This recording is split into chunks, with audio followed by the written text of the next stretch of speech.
Imagine living your life after 50 and feeling energized and excited about your future.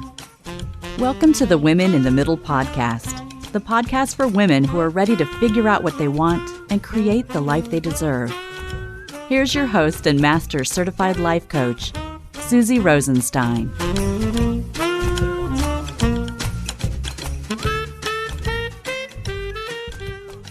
Hey there, welcome back to the podcast, Women in the Middle. I'm your host, Suzy Rosenstein, your master certified coach and midlife mentor, and I'm so glad to be here with you again for this week's episode where I'm asking you to think about which is worse, midlife resistance or midlife regret. So interesting, right? But first, what a whirlwind of a week. No snakes under my couch this week. But if you're new to the podcast, I want to give you a warm Women in the Middle welcome. I'm so glad you're here, and I look forward to connecting with you over this totally cool technology. Seriously happy you found us, and now you'll know for sure that you're not alone in midlife. And if you're a regular listener of the podcast, welcome back. You know I love to describe the whole podcast thing as a party in your purse, and I am here for you. And only one click away, always. So don't forget that. Okay, so it's been a whirlwind of a week because finally first, my new midlife membership launched and we're rocking and rolling. So I just wanted to thank you so much for those of you who signed up. I'm so excited to get to know you and do this important work together. And if you're curious and want to check it out next time, the doors will be open again in March, early March. 2020. So check that out and get on the waiting list now at www.iamfinallyfirst.com. It's always a good idea to be on the waiting list, for sure. Okay, one more thing. This episode is sponsored by my other amazing program, the 50 Unplugged Mastermind. 50 Unplugged is the best way to work together to help focus on what you can do with your next chapter instead of what you like to think about, which is what you can't do. It's an intimate group of women who are ready to make a serious commitment to themselves to work on creating a big personal transformation over the course of a year. It's really about becoming bold and brave in midlife. It's about getting out of your own way so that you're more comfortable and intentional about allowing yourself to be happier. It's about learning how to think on purpose. It's about making sure you don't have regrets and finally putting yourself first so that you know what you want and exactly how to make it happen. It is about living your life the way you want to. Really, that's what it's about. So there are retreats involved too. We are heading to Palm Springs in January, and I am having fun planning that right now. So if you're ready to roll and do some serious work on yourself to get out of your own way so that 2020 is your year, head over to www.talktosuzy.com and learn more there. Grab your Kickstart call and let's talk about if 50 Unplugged is a good fit for you.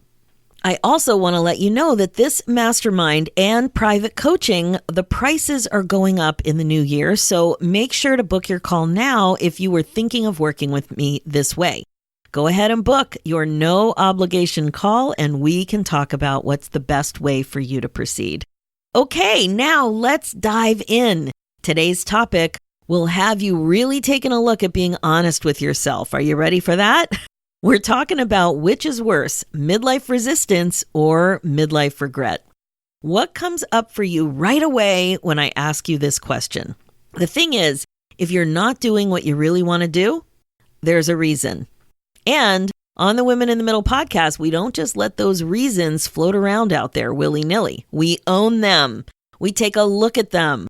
We show up in our lives. So that's the idea here.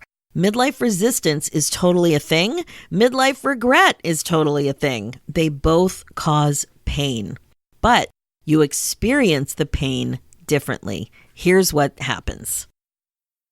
With midlife resistance, you are resisting what you really want to do, what you want to pursue, and what you want to prioritize. So with my clients, there are typically 3 areas that this shows up in. First, your career. You've been working hard in your job or your career for a couple of decades, and you sense that you want some kind of new direction, or perhaps you don't even know what you want, but there's a big but. You are stuck and not pursuing it. You might notice that you feel scared or maybe hesitant, maybe even confused. You think about it every day, though. You know you don't feel fulfilled. You know you're meant for more, but you stay put for longer than you ever imagined, and time, she flies by. That's the first area, career. Now, the second area is relationships. You have some relationships that you aren't satisfied with. You know you can't control other people. Well, at least intellectually you understand this. You have a vague understanding that there's more you could do in the way you show up or the conversations you have with whoever it is, but you don't. And again, time flies by, and before you know it, years have gone by. The third area is related to self-care. You have some thoughts that might sound like this. I really want to lose some weight. I know I should exercise more. I wish I had a productive morning routine. I don't have any hobbies. That kind of thing, right? You know that there are things you want for yourself, but when you look around, you aren't where you want to be. You haven't gotten there yet with prioritizing yourself in a way that produces the result that you want. So there you have it. When it comes to your career, your relationships, and your own self-care, so many amazing women in the middle say they want some kind of change but aren't actively making the change they say they want. So why is this? Something gets in the way. And that something is your thinking. The way you're thinking about what you want to do, what you want in your life, it isn't producing the result that you want, the outcome that you want. And that's because of the way you feel when you think that way. You end up with resistance. Resistance is the attempt to prevent something.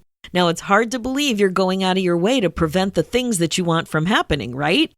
But you're doing so either knowingly or unknowingly.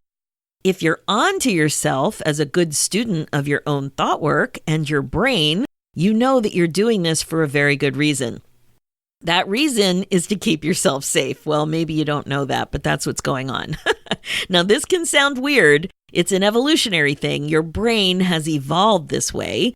Basically, whenever you do something that's out of the norm, it can stretch you and push you into unfamiliar territory. For example, if you want to change careers, you have to do some different things you haven't done in decades, like update your resume, start networking, put yourself out there, be vulnerable, tell people you're looking, think about what you want.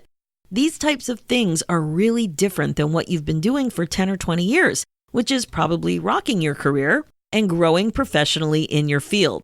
You would be putting yourself into a situation where you likely feel uncomfortable. Maybe even you'd be like a beginner and your brain is like freaking out and it wants to keep you safe. That sounds very uncomfortable. Now, back in the day, you might have even been in a cave, like a real cave. Safe, nice, not being eaten by large animals. Now, that was millions of years ago, but here you sit, the land of stuck. Same with the things like weight loss, for example. You know you want to lose weight, but there's something about the way you're thinking about the weight loss that doesn't help you actually stay on track and do it. You're resisting what you know you need to do to actually accomplish your goal. You might even be doing lots of the things that you know that you need to do, but you probably know deep down that there's more you could do or something that you could do differently than what you're doing if you really committed to success, if you wanted guaranteed success and owned it. Now, another thing you probably do is stay confused, as if you're stuck being confused and there's nothing you can do about it, like it's totally out of your control. Now, this belief keeps you stuck, but confusion is a feeling. If you feel confused, it's a feeling, just like all of the other feelings. And it too is coming from a thought. And you know that thoughts are optional, right? So lots of reasons to not do what you want to do. And lots of reasons that don't seem like that they're under your control. So to quote the church lady from Saturday Night Live, how convenient. And this is resistance. Now let's look at resistance compared to regret. Regret is when you have a feeling of sadness about something sad or wrong, or about a mistake that you've made, and a wish that it could have been different and better.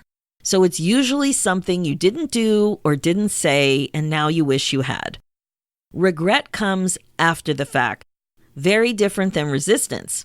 Resistance focuses on not fully embracing or doing something going forward in the future, and regret is feeling sad about what you didn't do in the past. So both are about not doing something. But with resistance, you still have the chance to do something but are struggling with it. And with regret, you didn't do something and don't feel good about it. So let's look at those examples again. So with career, resistance is that you sense that you want to change, but you aren't embracing what you need to do to make it happen. Regret about your career, on the other hand, is looking back at what you did or didn't do and feeling sad about it. With relationships, resistance is knowing what you think you should do or what conversations you should have or how you want to show up in a relationship and then not doing it. There's still opportunity. Regret would be after the fact, thinking back and wishing you had shown up differently. And with self-care, same sort of thing. With the weight example, it would be knowing you want to lose weight going forward, but not embracing what you need to do to make it happen, like planning your meals in advance, food journaling, getting support, buying nutritious foods, this sort of thing. Whereas regret would be after the fact. Maybe you didn't go on a trip because of your weight, or noticed you weren't in any family photos from beach vacations, or maybe you actually had a health consequence because of your weight. And regret, on the other hand, is looking back and thinking how sad you are that you didn't lose weight when you wanted to. So, my friend, what do you think? Which is worse, resistance or regret? Which is heavier, resistance or regret? It's really a personal question. Both are options for you. Now, I'm sure you're thinking about something right now in at least one of these categories, something that you're resisting going all in on that you really want. Or perhaps you're even thinking about a regret in your life and wishing you would have handled it differently. If there's still time to do something about that regret, you have an opportunity. The question is, will you take it, or will there be resistance? What I really want to emphasize is that you have choice. Once you clean up your thinking, the whole world of opportunity opens up. I actually think that regret is a little heavier, in my opinion.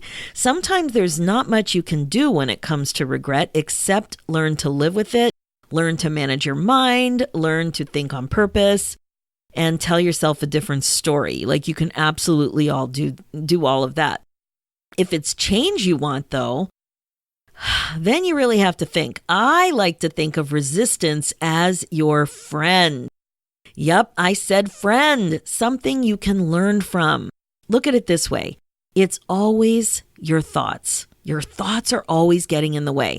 Resistance is a giant clue, like with giant Broadway lights blinking all around it. If you don't have the results and outcomes in your life that you want, ask yourself why. If you aren't in the job or career that you want, ask yourself why. If your relationship with someone isn't what you want, or if you're not showing up in the way that you want, ask yourself why.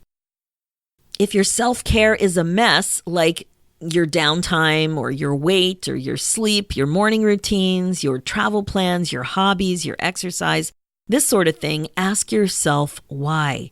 Then really listen to what you say to yourself as to why you're not doing whatever it is. And actually write it down. It's easier to really see it that way. Then when it's all out, ask yourself if you like your reason.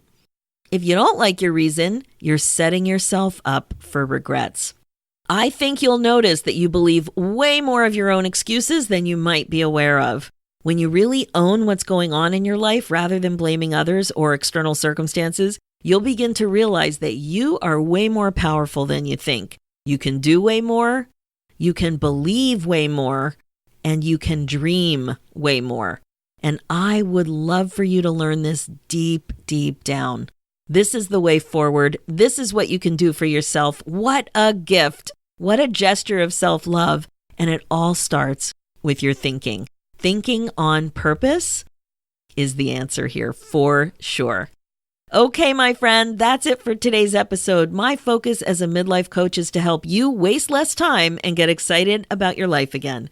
Being the queen of your brain domain is the best way to be. So check out the show notes with more information and links at SuzyRosenstein.com.